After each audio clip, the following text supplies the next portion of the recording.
बिस्मिल्लाहिर्रहमानिर्रहीम। अस्सलाम वालेकुम बहनों, भाइयों, दोस्तों और बुजुर्गों। आज यौम अशूरा की वाक़यात बयान कर रहे हैं जो कि 10 मारों को पेश आए थे।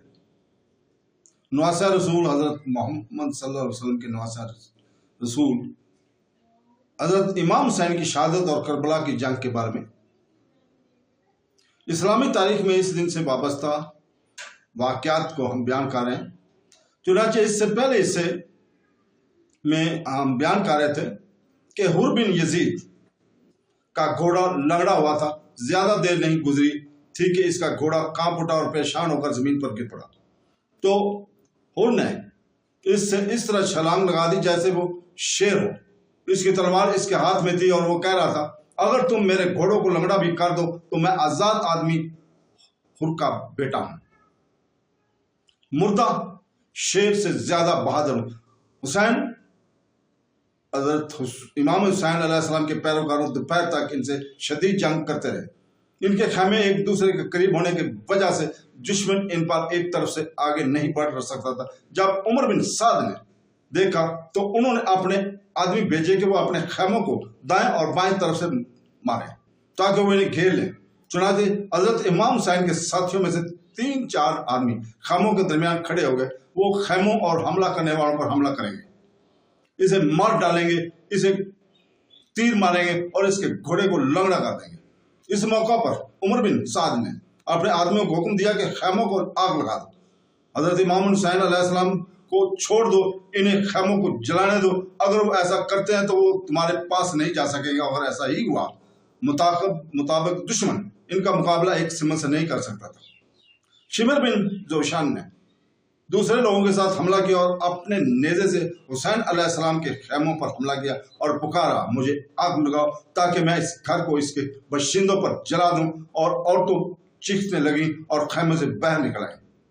इमाम हुसैन अलैहिस्सलाम ने पुकारा, ऐ जोशान के बेटे, तुम मेरे घर के इसके मकीनों पर जलाने के लिए आग मांग रहे हो, अल्लाह तुम्हें आग से जला दे।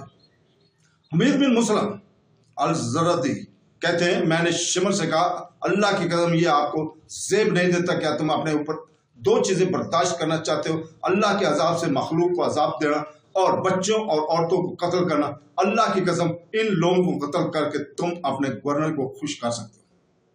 शबस बिन रबिया अल-तमीमी भी शिमर के पास आए और कहा, मैंने आपकी बातों से ज्यादा बुरा कोई लफ्ज नहीं देखा और ना ही आपकी बात से ज्यादा बुरा कोई खड़ा हुआ।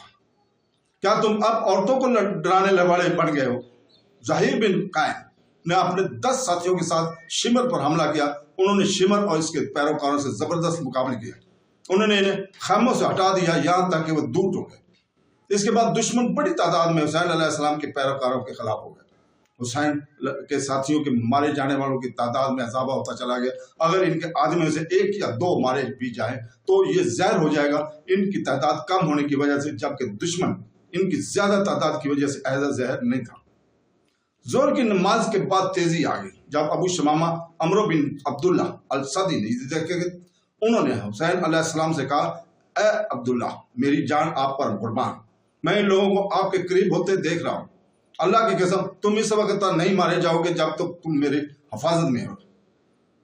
अगर अल्लाह ने चाहा मैं अपने रब से मुलाकात करना चाहता हूं जबकि मैं नमाज पढ़ रहा हूं, जिसका वक्त आ गया। इमाम हुसैन अलैहिस्सलाम ने अपना सर उठाया और फरमाया, तुमने दुआओं को याद कर लिया, अल्लाह आपको नमाज कायम करने में और याद करने वालों में से बनाए। हाँ, ये इश्क का वक्त का आगाज है। फिर फरमाया, इनसे कहो कि वो लड़ाई छोड़ दें ताकि हम नमाज पढ़ सकें। तो दोस्तों, हजरत इमाम हुसैन नमाज के लिए कह रहे हैं। हुसैन बिन तमीम ने अल हुसैन के साथियों से कहा, वो कबूल नहीं किए जाएंगे। तो हबीब बिन मज़ार ने जवाब दिया, क्या तेरा ख्याल है कि रसूलुल्लाह सल्लल्लाहु अलैहि वसल्लम के घर वालों की दुआएं कबूल नहीं होंगी, लेकिन वो तेरी तरफ से कबूल होंगी, है गधे। तो दोस्तों, अगला हिस्सा यहीं से हम अगले हिस्से में पेश करे जाएंगे। 8वां हिस्सा बयान किया जाएगा। तो दोस्तों, अल्लाह हाफ़िज़।